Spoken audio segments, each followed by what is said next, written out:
الحمد للہ وکفا وسلام علی عباده الذین اصطفى اما بعد فاعوذ باللہ من الشیطان الرجیم بسم اللہ الرحمن الرحیم والفجر وليال عشر سبحان ربک رب العزة عما یصفون وسلام علی المرسلین والحمد للہ رب العالمین اللهم صل على سيدنا ومولانا محمد وعلى آل سيدنا ومولانا محمد وبارك وسلم اللهم صل على سيدنا ومولانا محمد وعلى آل سيدنا ومولانا محمد وبارك وسلم اللهم صل على سيدنا ومولانا محمد وعلى آل سيدنا ومولانا محمد وبارك وسلم۔ عشرہ ذو الحجہ کا مہینہ بہت رحمت والا مہینہ ہے، تو کچھ باتیں اس عشرے سے متعلق کی جائیں گی اور کچھ باتیں الکہف کی تعارف کی ڈیوٹی آج میری ہی لگا دی گئی۔ آج سے پہلے تو قاری عمران صاحب یا کبھی برہان اسد صاحب یہ ذمہ داری نبھاتے تھے، تو آج میری ہی ڈیوٹی لگا دی گئی کہ میں خود ہی یہ کام کروں۔ تو الکہف کا ایک مختصر سا تعارف کر کے آگے چلیں گے عشرہ ذو الحجہ کی بات پر۔ اگر حضرت جی جس وقت بھی آ جائیں گے، ہماری ہمیشہ کی ترتیب یہی ہے، سب کے علم میں ہے، جیسے ہی حضرت جی دامت برکاتہ العالیہ تشریف لے آتے ہیں تو بس پھر حضرت ہی کی بات ہوتی ہے، پھر باقی ساری چیزوں کو ہم چھوڑ دیا کرتے ہیں۔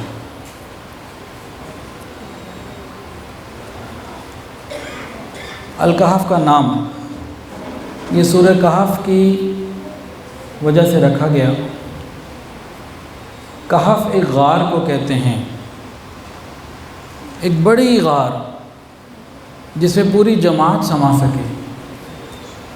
غار بھی غار کو کہتے ہیں، لیکن وہ چھوٹی جگہ ہوتی ہے، جیسے غار ہیرا، غار ثور، 2-3 آدمی سما جائیں، اور کہف بڑی غار کے جماعت سما سکے، دونوں پہاڑ میں چھپے ہوئے ہوتے ہیں۔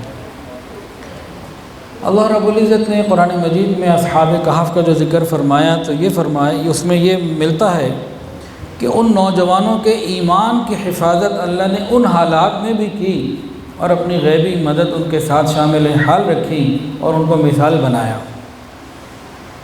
تو اس نام کی وجہ یہ رکھی، نام رکھنے کی وجہ یہ بنی کہ اللہ تعالیٰ سے یہ مانگا، یا اللہ آج اس کہف کو میرے اور ہم سب کے جان و ایمان اور مال کی حفاظت کا ذریعہ بھی بنا اور ہماری غیبی مدد بھی فرما۔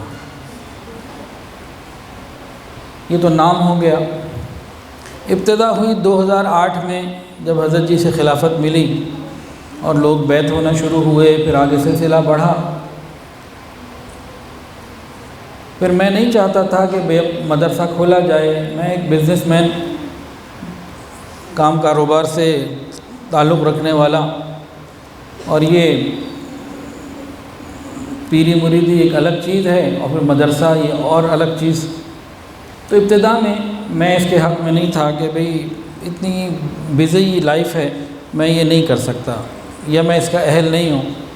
خیر حضرت جی نے پھر جس کو کہتے ہیں نا بائی ہک اینڈ کروک کہ جی آپ نے کرنا ہے، اور ڈانٹ بھی پلائی اور نام بھی رکھا جامعہ رقیہ للبنات۔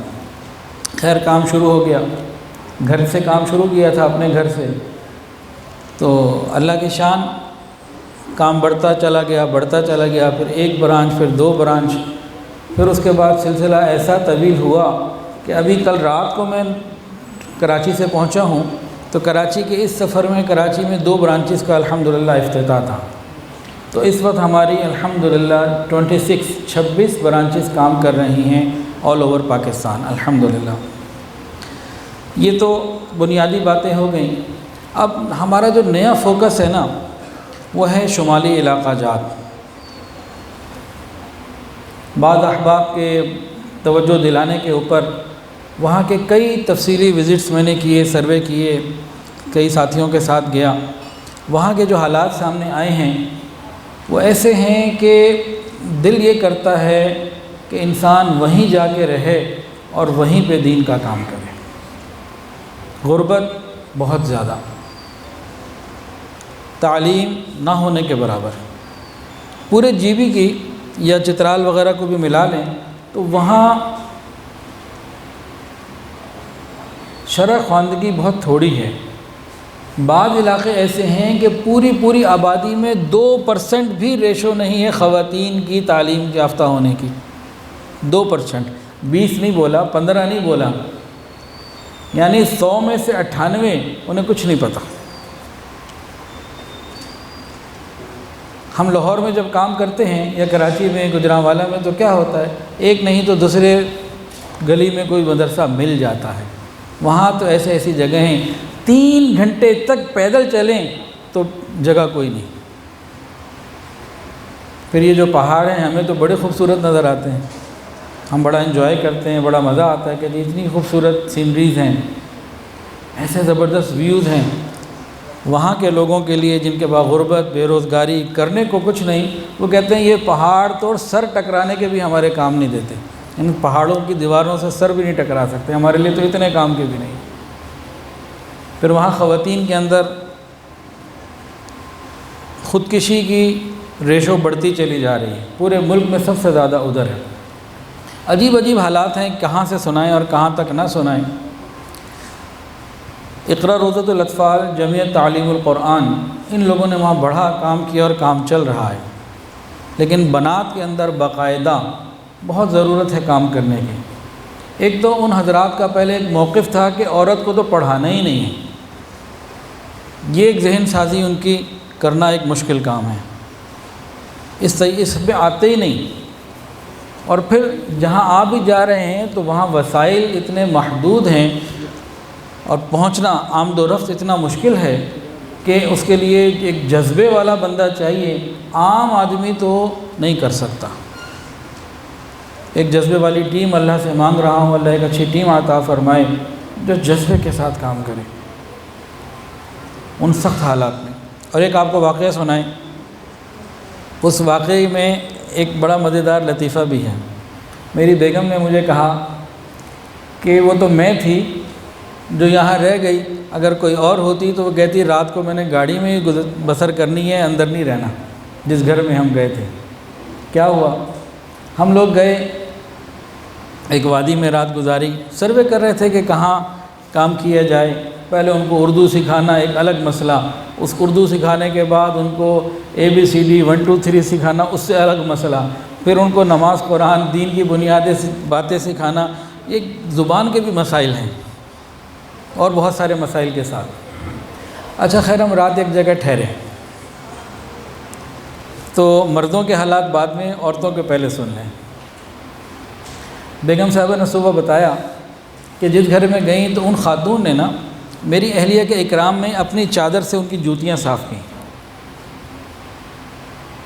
تھوڑی دیر بعد چائے آ گئی، اب چائے کے ساتھ جو چمچہ تھا نا، چینی بھی تھی اور چمچہ بھی تھا، وہ چمچہ کہہ رہی ہے اتنا گندا تھا کہ مجھے دیکھ کے حیرت ہوئی کہ یہ چمچہ لائی کیوں ہے، اور اس کے بعد اسی چادر سے اسی چمچے کو صاف کر کے فوراً ہی ہلا کے مجھے پیش کر دیا جی چائے پی لیں۔ کہتی ہیں نہ اگلتے بنتی نہ نگلتی بنتی، بہرحال پی لی۔ تو اس کے بعد پھر اگلا کیا ہوا کہ جا نماز کی ضرورت ہوئی، نماز پڑھنی تھی تو وہی چادر بچھا بھی دی، اور اسی سے انہوں نے اپنا ناک بھی صاف کرنا اور چہرہ بھی صاف کرنا، سارا کچھ۔ اور جو ان کا واش روم ہے وہ واش روم بھی ہے، وہ ٹوائلٹ بھی ہے، وہ کپڑے دھونے کی جگہ بھی ہے، وہ برتن دھونے کی جگہ بھی ہے، ساری چیزیں ادھر ہی ہیں۔ تو یہ حالات ہیں۔ حضرت جی الحمدللہ تشریف لا چکے ہیں۔